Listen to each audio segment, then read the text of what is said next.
G'day legends, and I'm going to be sorry about this video if you weren't on yesterday's stream. I'm filming this right after that stream. If you weren't on yesterday's stream, you will not be aware that I'm a little bit under the weather. I'm not feeling the best. I've got stuffiness and congestion, not a flu, but you know. I'm not feeling 100%. So, we're going to do the business. We're going to get this video done. We're going to recap UFC Fight Night, Dolidze versus Hernandez. Go through it. And it was a good one, man. It was a really, really good one. If you didn't watch the Fight Night card, what are you doing here? I assume you did watch the Fight Night card. But what are my reactions to it? I thoroughly enjoyed it. I think the whole Fight Night card, except unfortunately for Angela Hill, again, who is just a great human being and has a great personality, but her fight really was the only letdown of the card overall. Overall, I found this to be a phenomenally entertaining card. But it just goes to show that even when you just have good old-fashioned MMA and all the fights are generally exciting, they're fun to watch, whatever, they're fun to watch, there is something about the pacing at the apex that just draws it to a grinding halt. The card starts at a certain time. Nope. ESPN desk first. Why? God knows. You know, even the main card, we've got 5 fights on the main card. It starts ESPN desk first. There is just so much downtime in the pacing at the apex, and for some reason, it just doesn't feel that way when you take a night like tonight and you stick it in a crowded arena. I don't know what it is. I don't know if it's the energy in the crowd, the energy of the walkouts. The walkouts seem more exciting, so it seems like there's less dead time with the walkouts. The post-fight interviews are more exciting because there's a crowd there and the audience is playing it back and forth with the fighter that's just won. You're cutting to different celebrities or different fighters or different local people in the area. They're showing you a little cut of the city I don't know what it is, but there's so many little different elements that make a crowded fight night event so much better to watch as a viewing experience. A UFC fight night card like this goes for 6 hours, and the Apex kills it. The environment of the Apex kills it. For anyone that is a fan of MMA, if it is on at a weird time for you, do not watch an Apex card live. Don't do it. Do not do it. Wait till it's finished. Don't go on social media, and then when it's finished, you can cut that 6-hour runtime into about 4 hours. 3 hours, and just watch the walkout, watch the fight, and watch the post-fight interview. It is a far better way. We've got to get out of the Apex, because this card was great. This card was great. Hernandez, Fluffy Hernandez, just destroyed Dolidze's guts like I said he was. And as much as it would be easy to just talk a whole bunch of trash on Dolidze, I don't want to do that, because yes, he is, you know, not the most skilled MMA fighter in the world, but damn does he have grit, dude. Because there were times during that fight, all the way up until about middle of the third round, first minute of the third round, Dolidze was willing to stand and engage with Fluffy. Stand and engage with him and be in that war. Then towards the end of the second round, start of the third round, that's when Dolidze just started throwing himself on bottom. I don't mean he was shooting for takedowns poorly. No, I mean there were exchanges where Dolidze would just start a clinch, turn over, and then just land on his back. Yeah, another one where he would just move at Hernandez and then just fall face. Like he wanted nothing to do with it at a certain point in the fight. But up into that point of the fight, before the rolling storm that is Anthony Hernandez getting fluffy with it. I love Fluffy so much, mate. I don't know why. I just do, mate. Because he's an underdog. He's a little scrapper. He's a little flabby Mexican that just has a go. He's a real immigrant story. You know what I mean? Some people might not like that. MMA fans probably won't like that. But I don't mind it, mate. I don't mind seeing it in Fluffy every once in a while. Either way, he's destroying Dolidze. He's beating up Dolidze. Dolidze is throwing his Paul Craig Hail Mary submissions from the bottoms. Jiu-Jitsu is a myth and a lie. If you know anything about defensive jiu-jitsu, it will not work on you. And Fluffy Hernandez literally just stood up and walked away. Like Gilead Tapurier and Charles Oliver just stood up and walked away. If you are doing jiu-jitsu in modern MMA, it's been said 1,000 times, don't stand on the bottom, look for submit. It doesn't work. It might work up the rankings. Oh, but Dougie, we see it sometimes. Yeah, maybe working up the rankings. You know, there'll be some guys out of the Contender Series. Yeah, they'll be fucking 5-3 in the UFC. You'll get a submission on them. But we're talking about Dolidze Hernandez here. We're deep into the rankings now. Anthony Hernandez is not getting caught by your lazy sub attempts on bottom, dude. It's just, you work your way out of that level of the game. You know what I mean? You work your way out of that level of the game once you get into the rankings. It is what it is, mate. Hernandez. What's next? There's 2 victims that are next for Anthony Hernandez fluffying to the ribs. And that is either Dolidze the Fiddler or Izzy. Izzy's been looking for a fight. Now, Izzy has tried to call out Sean Strickland. He's not going to get Sean Strickland this year because Sean Strickland is suspended because he can't control his emotions. He's a bitch. Then Izzy wanted to call out Paulo Costa. Maybe. I don't really care to see that fight, and I understand why Izzy is calling out Paulo Costa, because the only other directions that Izzy has to go in is RDR or now Fluffy. Not good for Izzy. Not good at all. I think Fluffy mauls Izzy on the ground, mauls him on the ground, because that striking that we saw from Fluffy tonight is not usually the way that Fluffy fights go. You know, it's usually much more grapple heavy, and yeah, that's going to be a problem for Izzy. RDR is a much more exciting fight, which I think would be great. And by exciting, I mean competitive. I would be picking Fluffy, but I'm very biased because I'm a big fan of Fluffy. And RDR just robbed my boy Robert Whittaker. Okay, but this video isn't about Robert Whittaker. This video is about the fights that we just saw. I'll be right. Keep going, Doug. Keep pushing. Hernandez versus RDR. I don't think Izzy will take the Hernandez fight. I don't think he would, but Hernandez versus RDR. This is an exciting fight that I would like to see. So yes, and even with Fluffy striking, the big thing, the big takeaway that I enjoyed about it was not just the amount of grit that he showed in there as well, but also how he crashes forward to break distance with that step-in elbow. We see it very rarely in MMA, but when we do see it, I love it. There was a time where Calvin Kattar loved to do this as well. There is something about just crashing forward and leading with the elbow that just breaks the rhythm of an MMA fight. You know, when you're standing face to face, jab to jab, and it's turning into a bit of a 1-2 off, just break it. Break it with a low kick and then step in with a crashing elbow. And Fluffy was doing that all fight long. It was bloody awesome. The cheating during the main event. Let's talk about the cheating during the main event.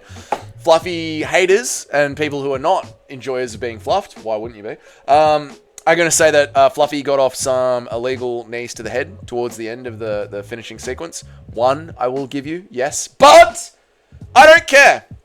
I don't care.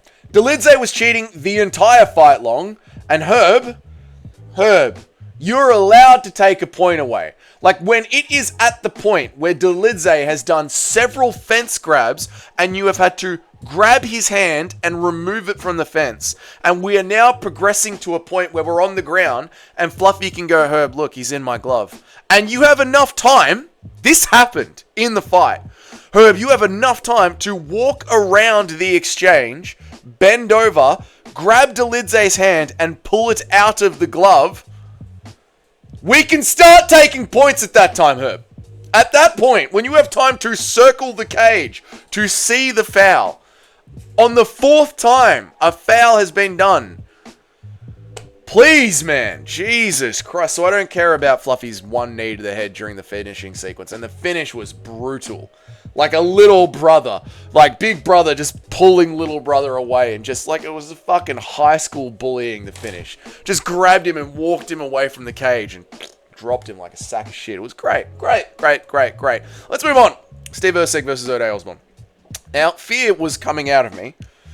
Fear was pouring out of my orifices during the first round. I thought it was over. I thought I was seeing just flashes of Tony Ferguson's career coming at me.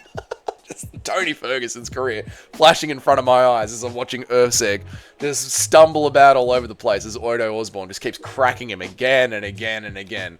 But we turned it around. Yeah, Steve Erceg, he looked into the camera and he saw the golden kangaroo that I hang up behind me during Australians fights, and he went, "Man, I'm not going to lose this one for Dougie, mate." And he turned it around, mate. He barely eked out the second round, and we got a decent third round, and we got the win. Now, am I happy for my Australian countrymen as I watch this sport on television? Am I happy that an Australian has won? Yes, I am, obviously. Am I overhyping it? Yes, the home team won. Believe it or not, the Australian MMA YouTuber is hyped about it. doesn't fill me with a whole bunch of confidence, right? Like I have for, going forward. We're going to talk about CLD. I think CLD is a great young fighter. 30 years old. Perfect. I love where CLD's at. Or Cody Haddon. Or Jack Jenkins. Or Mahung Song Park.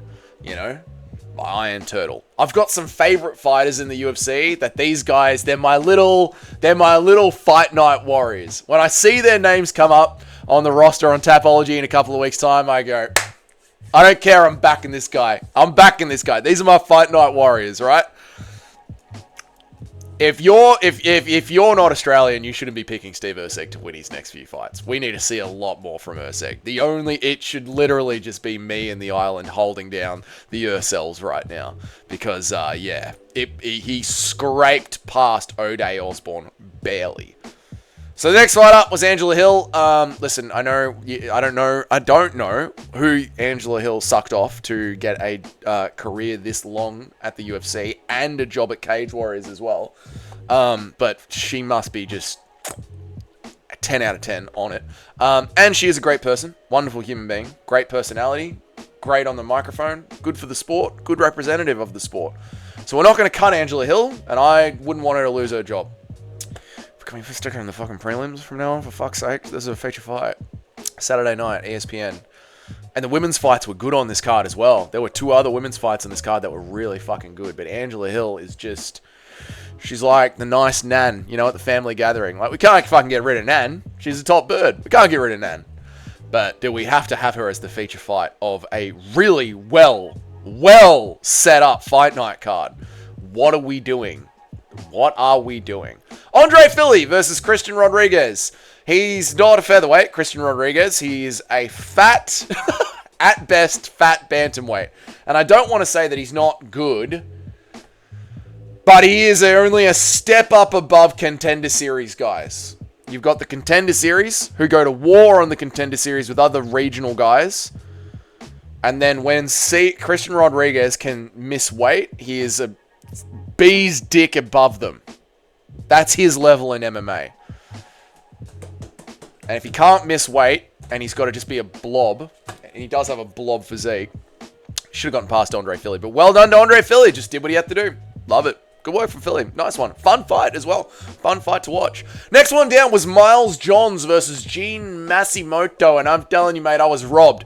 This is the one that really hurts me. I was robbed. Gene Masimoto won that fight. He won round 2. He won round 3. My picks would have been amazing. Sal D'Amato has screwed us, the MMA fans, yet again. I actually have very good picks, and it's the judges that are wrong. No, it was a close fight, man. It was a close fight. And the reason that I picked Gene Masimoto is because... Who did I pick? I picked Miles Johns. The reason that I picked Miles Johns is because Masimoto likes to take things to decisions, I feel. And Miles Johns also likes to push to a gritty, hard-fought one decision. He's not exactly a vet. He's 30 years old as well. But he's been in these decisions where he'll push for it hard, And I thought Gene Masimoto in that last round would be a step behind and Jones would end up winning a hard-fought decision.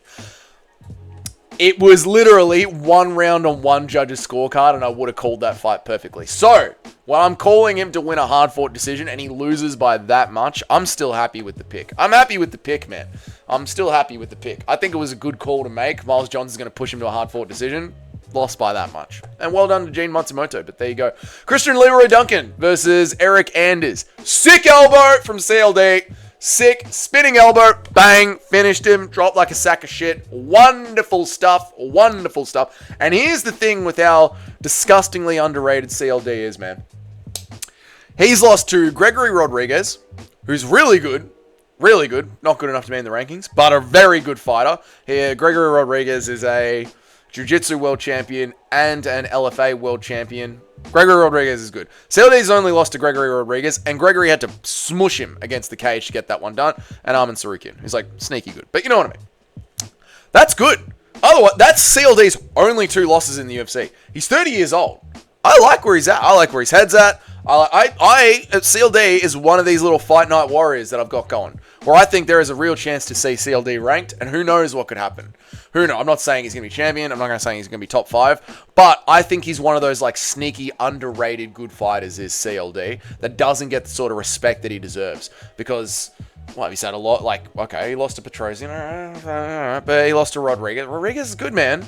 Rodriguez is good. Petrosian was good, but he lost to Petrosian, fairly recently. I think in the last 2 or 3 years? 2 years? Recently. Anyway, doesn't matter. Julius Walkers versus Rafael Correa. What was this one? Oh, yes, this was the fight of the night.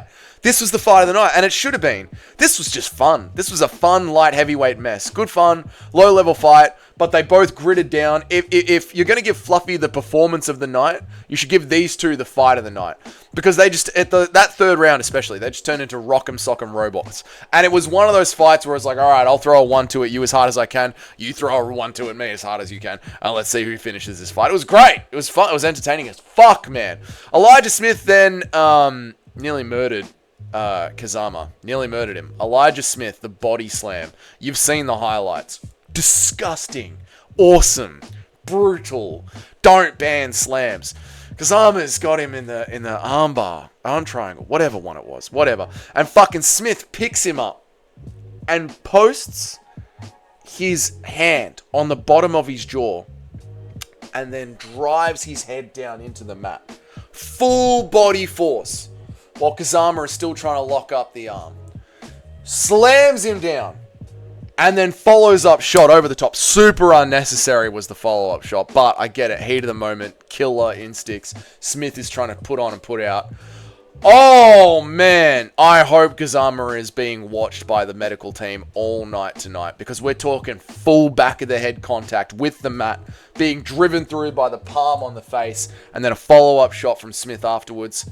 Cinema, absolute bloody cinema. Jocelyn Edwards put a hurting on Cachoeira after Cachoeira was asking for it. Cachoeira, she comes in mean mugging and whatever, and Jocelyn Edwards is like, fine, you want to play? Let's fucking play. And just cracks her. One of those sort of finishes where Cachoeira is like sitting down on the mat looking up at Edwards coming for the follow-up shot, and you just know that she has been, like, all she is seeing is white, and all she is feeling is stinging in her nose. As she lies back there and Edwards is just coming down on her. And also, great ass on Jocelyn Edwards, must be said. Round, plump, fits in the red shorts nicely. You love to see it. A girl that can knock someone out and have a bit of thickness back there. Wonderful stuff. Uros Medic, Serbian power, went to war. Uros needs to watch his chin. As a fellow half Serb, the chin is a worry. For Uros. He is welterweight. Welterweight with that chin, and he likes to strike, he likes to strike. It's Uros Medic, man. He's going to go in there, he's going to go swimming. We've got a welterweight Serbian Torres Finney, man. This is what we've got. We got your coin flip, This is how you pick a Uros Medic fight. You flip a coin and you go, right, is he going to land it or get landed on? Which one is it going to be? That's what we got coming out fresh out of Serbia via Alaska here for some reason. What are we doing, Uros? What are we doing in Alaska? Someone in the live stream goes, he likes Alaska because it's just like Eastern Europe. Cold except it has all the freedoms of America.